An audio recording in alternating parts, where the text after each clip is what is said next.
An entire country's focus continues to be on the community of Humboldt, Saskatchewan, located about an hour outside Saskatoon. And they continue to deal with this unspeakable tragedy as we welcome you to SportsCenter. The fallout from the Humboldt bus crash that took place Friday evening continues, Dan. CTV national news anchor Lisa LaFlamme sat down with 20-year-old Humboldt Broncos player Nick Shimlansky, who was aboard the bus that night and was the first to be released from hospital. Yeah, Nick is the first player to speak about the incident. He's joined by his father, Miles, who was also at the scene. I got knocked out, so I just have these scars. I'm not really sure what happened, so I couldn't really tell you how I got them. What's the last thing you do remember being inside the bus? We were just joking around, a couple of the guys, and then all of a sudden we just like slammed on the brakes, and that's pretty much the last thing I remember is just seeing a couple guys stand up to see what was going on, and then I'm not sure what happened after that. Somebody woke me up, I think, and then I just managed to grab a phone from somebody, just called home to let him know that he needed to get there as soon as possible. They rushed there, and then that was pretty much it. So you're in the bus, and you see your own home, and that's pretty much the last memory you have? Pretty well, yeah. That's, well, it's right there. I mean, yeah. It's right at quarter mile, the Army not corner even a quarter there, mile. so yeah.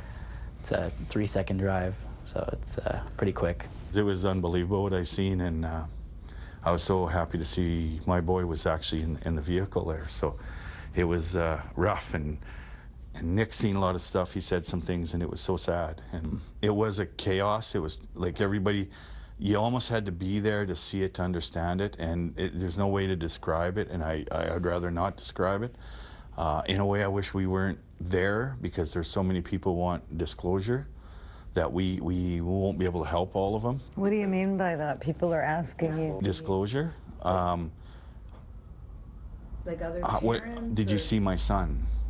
Was he, was he breathing? Like, and there's just things we've seen. It's tough. It's tough, and these are your kids, right? These are your boys. Like, I call them brothers. Like, they're so, you don't break down, but you break down so much after, because these families are, and it could easily have been our family. Did you see the truck driver? Yes, I did. I went over to the truck to see if he was there.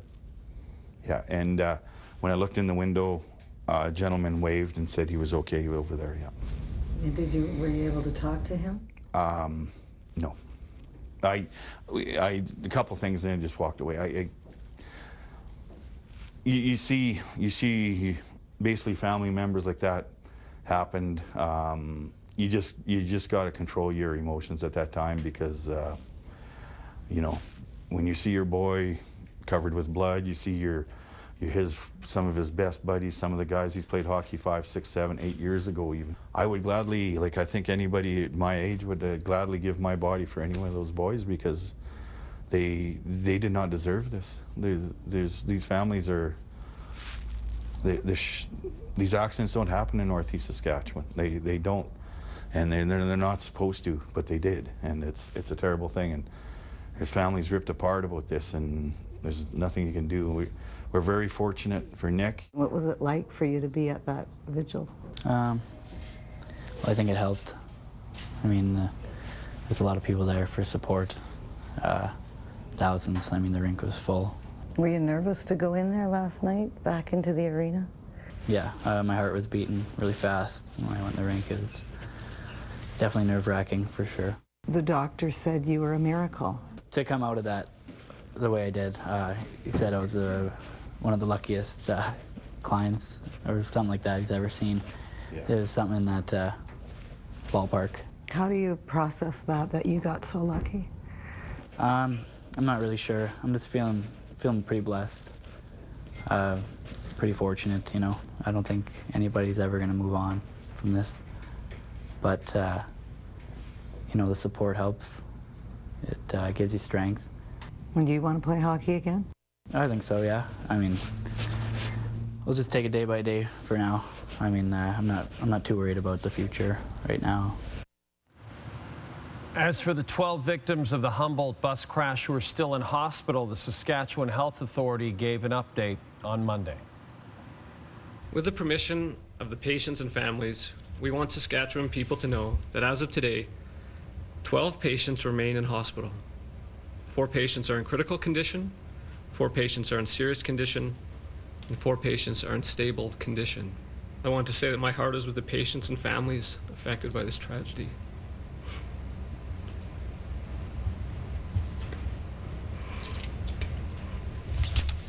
My heart is with my colleagues,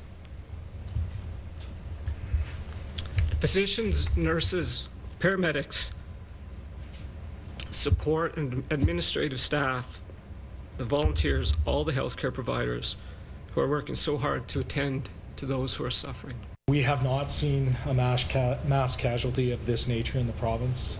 In my 30 years of working in healthcare, it is one of the most significant events ever. Beyond the event itself, this has changed the lives of hundreds of people in our communities across this province and outside the province, and it's not something that's going to be done today or tomorrow, and it's how we plan through it in that recovery phase. But it is unprecedented in our province's history. More news broke early Monday due to mistaken identity by the coroner's office. The bodies of 2 18-year-old players were confused. One player who was thought to have died actually survived, while another player who was listed as a survivor in reality passed away. The mistake blamed on the fact that the players had such similar builds and that every player had dyed their hair blonde, which added to the confusion. Late last night, we were made aware of an error that had occurred in the identification of 2 of the individuals. As you will have seen in a news release this morning, Xavier Labelle, who had previously been confirmed deceased, is not deceased. He is alive. And unfortunately, that means that Parker Tolman has been confirmed to be deceased. We've been in touch with the families. They're fully aware, and I want to thank them for their professionalism. I want to thank them for their support, and I want to thank them for their understanding, and I want to apologize to both of those families. I was made aware late yesterday, sometime after the vigil had occurred, that I know everybody had tuned into to watch and to provide some level of closure. It was new information that was brought to light. It wasn't dental record related, and from there, of course, that kicked the process of figuring this all out into gear. We had a call with the Saskatchewan Health Authority, with the RCMP, with the Office of the Chief Coroner, myself. I was involved in that to first and foremost figure out what had occurred. Secondly, were we confident in the identities of all of the others, which we are. I can confirm for you we are confident in the identities of all the others, both living and deceased. And then from there, what needed to be done. And of course, we needed to make sure the families were looked after, first and foremost. From there, making sure that those that needed to know were made aware. The RCMP carried some of that for us early this morning.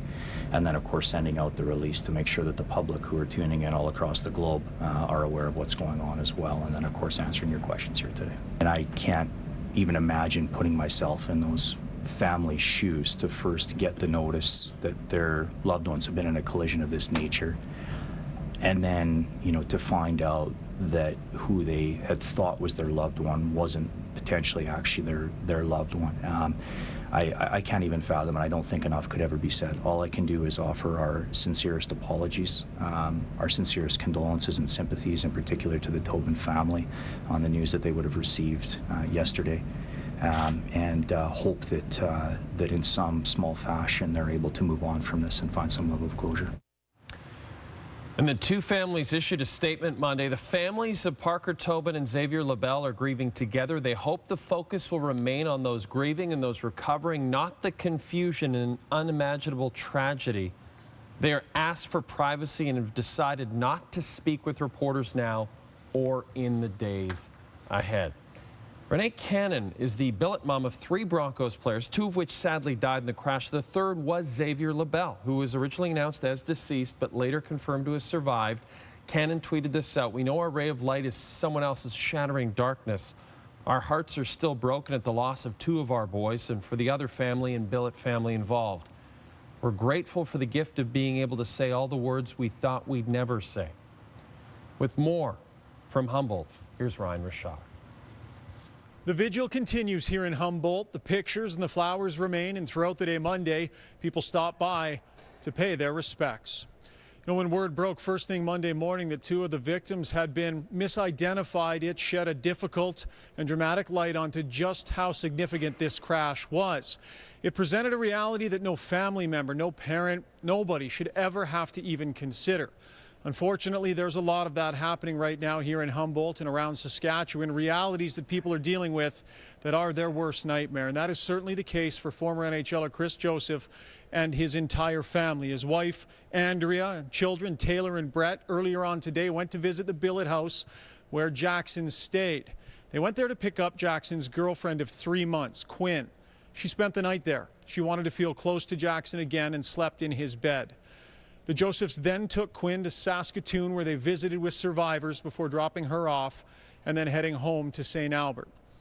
Before Chris Joseph went home, though, he wanted to do something else. He wanted to speak publicly about his son. He wanted to tell people things that he was extremely proud of. Chris Joseph is a hockey man, and when you listen to him talk about his boy, you understand how proud he was of the role that he played, not just as a player on the ice, but in the dressing room, as a teammate, and as a person. And Joseph vowed to take a part of Jackson that he admired so much and make it a bigger part of himself. I want to talk about Jackson. I want to talk about what a wonderful person he is. But one of the other things I want to keep talking about is the hockey family. So the first thing I will say about Jackson is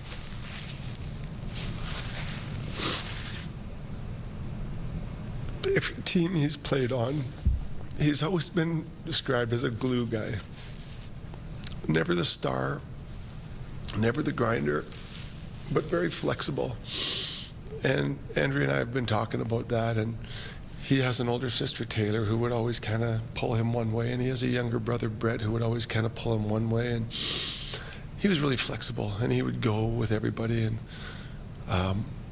he was the one boy in our family that never turned mom down when she wanted a public display of affection, and he would always hug, and that was kind of his middle child endearing quality about him. Is he was really good at being flexible for everybody, and he was a glue guy. He was never the leader in the room. He was never the jokester in the room. He was a little bit of everything, and I know all the players that played with him, they called him Joey. They talk about him, like we loved him.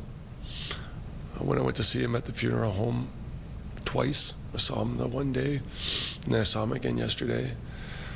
I kissed him and I told him we're so proud. We're so proud. And he's just a good kid. Everybody really just loved him. For me, the hockey community is so small, and we're so tight. And hockey players go and, like we said, they battle for 2 hours, and then after the game's over, there's much respect for everybody. I saw Nick Shumlansky and Matthew Komarczyk last night at the vigil, and I told them, I said, you guys are a part of my family now. Everybody I know is embracing us, like all the families. So I know we're going to get through it. I've reached out to a couple of families in St. Albert that have lost kids recently that Jackson played sports with. Some of them were pretty traumatic stories as well. So I know I'll probably lean on them for support. But yeah, we've got all sorts of support, and we're not afraid to lean on them. I was a bit of a hugger before. I'm a big-time hugger now. I'm hugging everybody. My son Brett got out of the car the other day, and he was going to walk past me, and I said, "Whoa, hold it right there." I gave him a big hug. My daughter got up in the hotel room, and she was just going to go to the bathroom. I said, "Whoa, hold it right there." Big hug. So I'll be hugging everybody. And we would like to thank Chris Joseph for taking the time to share some of those personal and very difficult thoughts with us. Meanwhile, down the road, about an hour away in Saskatoon, is where the survivors are and where their families are huddled by their bedsides hoping for good news. That's where we join our Frank Saravalli. Ryan, we're here at Royal University Hospital in Saskatoon, the epicenter of the emotional roller coaster over these last 24 hours since the misidentification of the deceased was first realized after that touching tribute up in Humboldt. Of course, we know now that Xavier LaBelle, a local product from here in Saskatoon, is now under the watchful care of not just doctors, but also his family members as well, after an unimaginable changing of the families earlier today.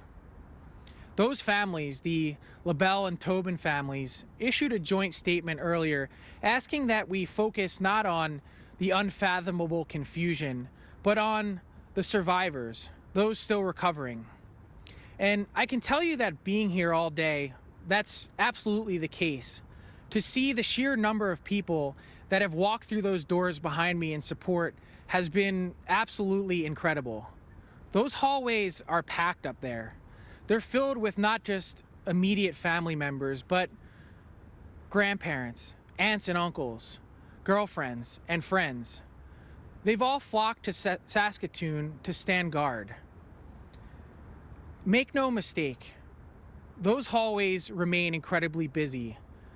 A number of Broncos and their staff remain in critical condition, fighting for their lives, some in and out of surgery today.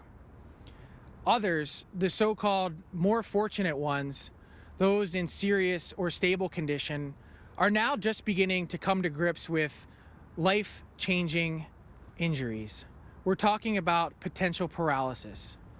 And through it all, I think everyone here is looking for the positive, some sort of good news. So it's not surprising then that it's some of the Broncos players that have provided that. One player saying earlier today that as he's dealing with his new life-altering injury, he'd like to find a way to play sledge hockey next season. It's that story that gives not just this town, this province, this community, but this country some hope at a time when we all desperately need it. Frank, thank you very much. Now, the Saskatchewan Junior Hockey League will have a conference call on Wednesday, and they'll try and get some of the very difficult decisions that they are facing made. Consider this, they were in their semifinal playoff series when this accident happened. They need to decide what to do with the rest of their playoff schedule. In the meantime, the city of Humboldt and the Broncos have discussed the potential of a memorial down the road, but it's not a guarantee that's going to happen. After the way the vigil went on Sunday night, how powerful it was and the purpose that it served, they're not sure that more can be done. And they also want to be very respectful of the families who need to plan memorial services for their loved ones. We could see some starting here in Humboldt later on in the week and through the weeks that come. So they want to give those families the time they need to put their own affairs in order. In Humboldt, Saskatchewan, Ryan Rashog, TSN. The public reaction, you've probably seen it on social media, it's been extraordinary, both emotionally and financially. There is a GoFundMe page that's raising money for the Broncos. At last check, Dan, over $6.6 million had been raised. If you would like to make a donation, you can do so at the address seen below.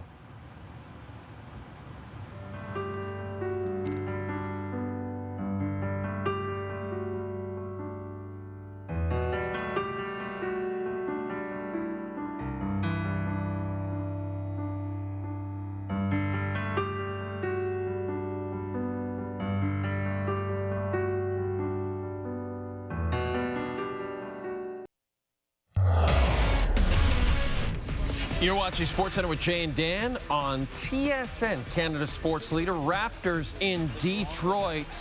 Eric Moreland plows into Kyle Lowry. Play continues. DeMar DeRozan spots Lowry. He hits one of 3 triples, and then Lowry. Third quarter, Lowry and Valanciunas hook up again. Shot clock down. And there it is. Valanciunas had 25. The starters packed it in after 3. The bench took over. Poutine posse. Jakob Poeltl, Alfonso McKinney. A couple of huge dunks as the Raps beat Detroit. They are 1 win shy of 60 with 1 game to go. Baseball, it seemed a lot of people had lost faith in the Blue Jays before the season began. Season tickets were down from 20,000 to 13,000. But as Justin Smoke said, that's on us. If we go out there and win games, they're going to show up. And winning games is exactly what the Blue Jays have been doing. They were on the road in front of not too many fans at Camden Yards on Monday. Kendrys Morales in the second base hit, but calls out the trainer after the single. He'd leave the game with right hamstring tightness. So Josh Donaldson moves to first for the first time in almost 5 years, and Danny Valencia grounded to the right side. Nice play by Donaldson to get it, but he throws it away, and that's an error. That is an error. Top three one on for the hot start, and Steve Pearce. He's gone deep in 3 straight games, crushing this Dylan Bundy offering. That's a 2-run shot. And then at the bottom of the 5th, the Orioles down 2-1. Bases loaded, 1 out. Adam Jones grounder. Jay Happ goes to home for 1 out. Russell Martin's throw hits Jones. Run scores to tie it, but hold on. Jones called out for running inside the baseline. Here's the evidence.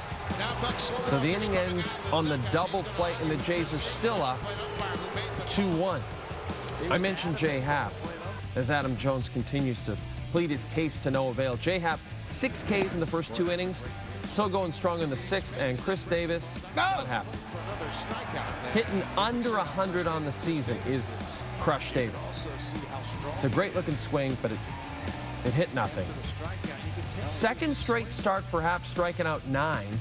Allows just the 1 run in 6 innings. Top 9. Jay's got the bases loaded. Donaldson, a career .459 hitter with the bases loaded. 4th career grand slam. His last came in June of 2016. Highlights a 5-run 9th as the Jays take the opener in Baltimore. When we come back, hockey talk, Dan. Yeah. Still don't understand the locker cleanups. Can't someone else clean up? I'd be like, guys, I'm out of here. Yeah, I'm a pro.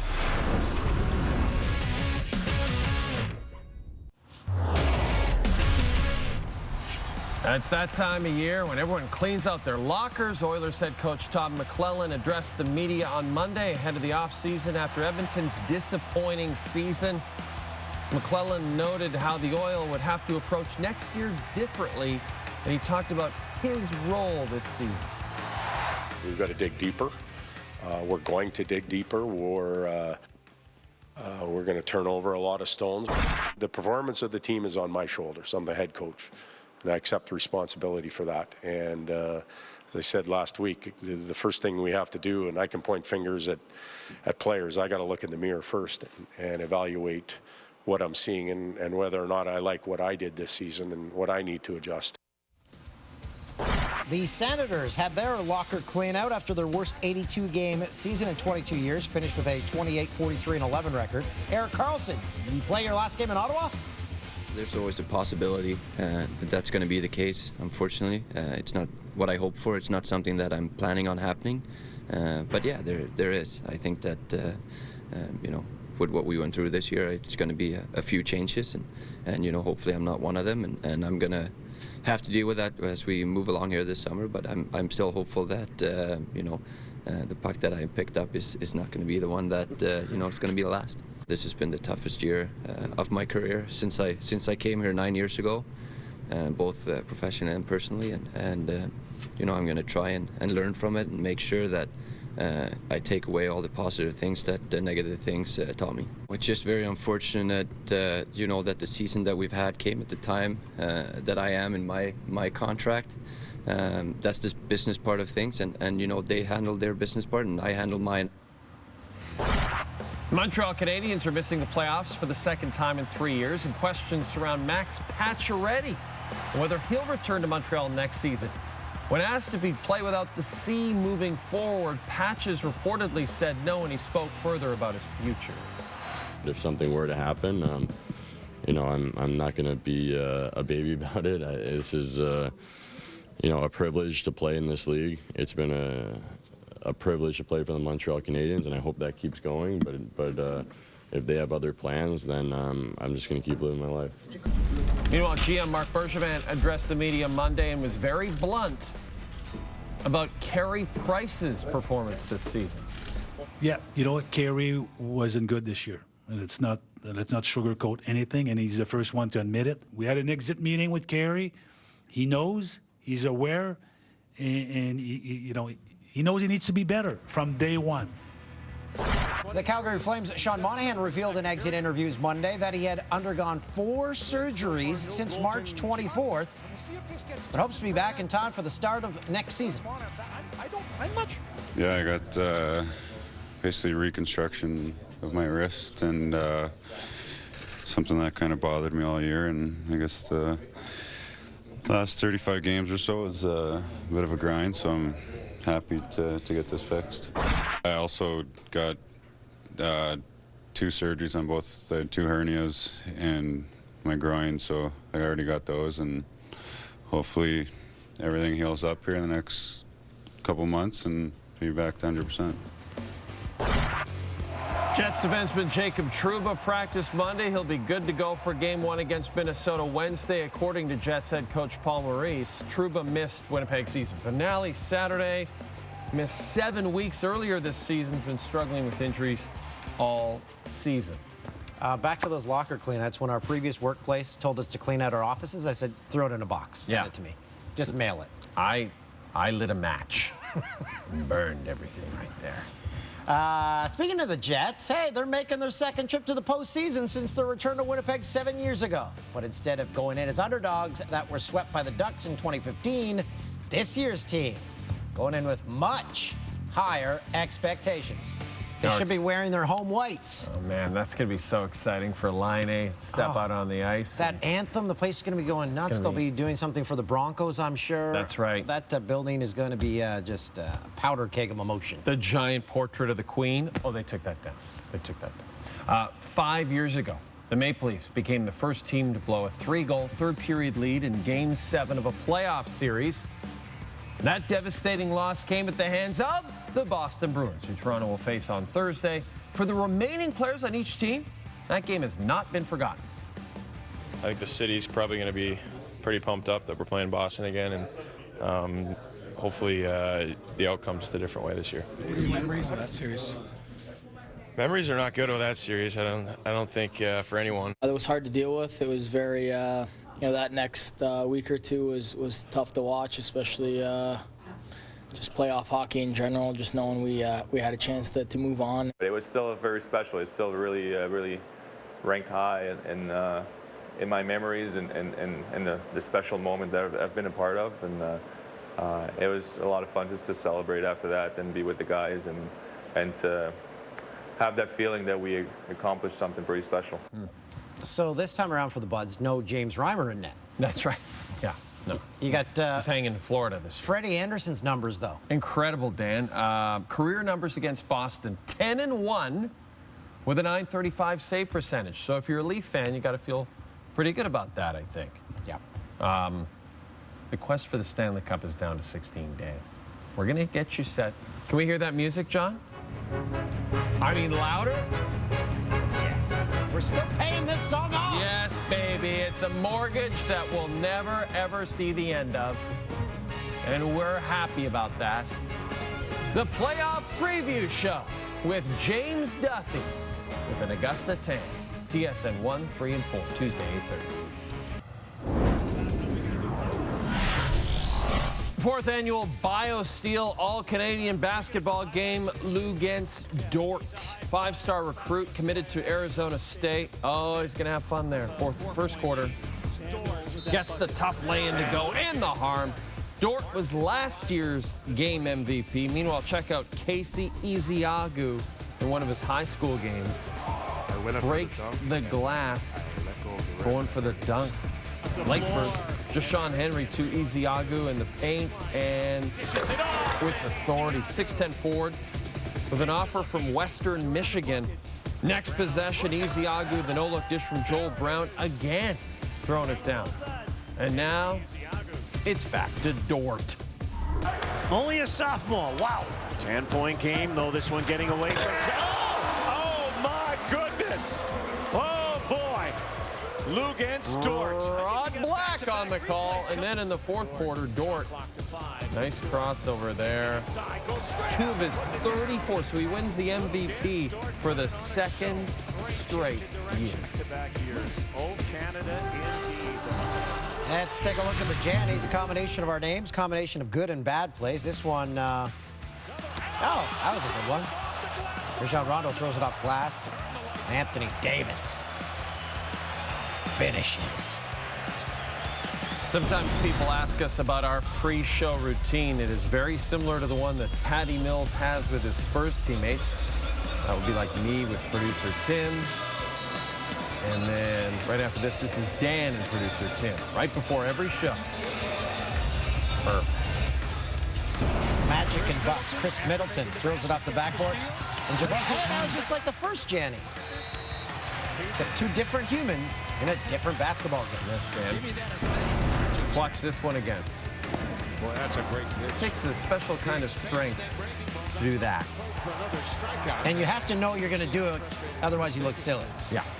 And you got to commit to it. It's like breaking boards in karate with your forehead.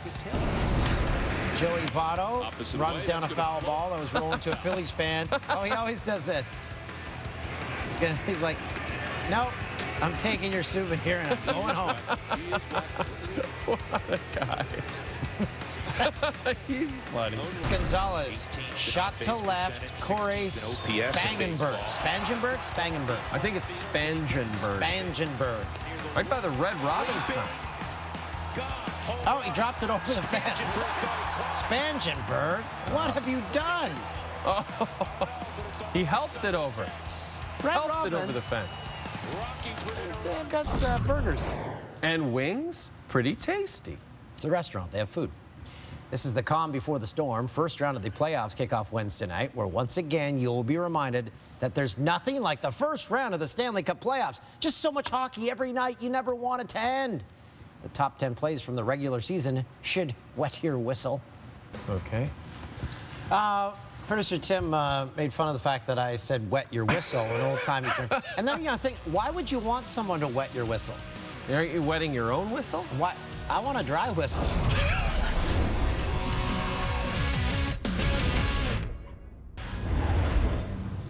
It's the worst play of the day. Spangenberg's gonna Red Robin and the ball's over the fence. Red Robin also has French fries. Salads, maybe?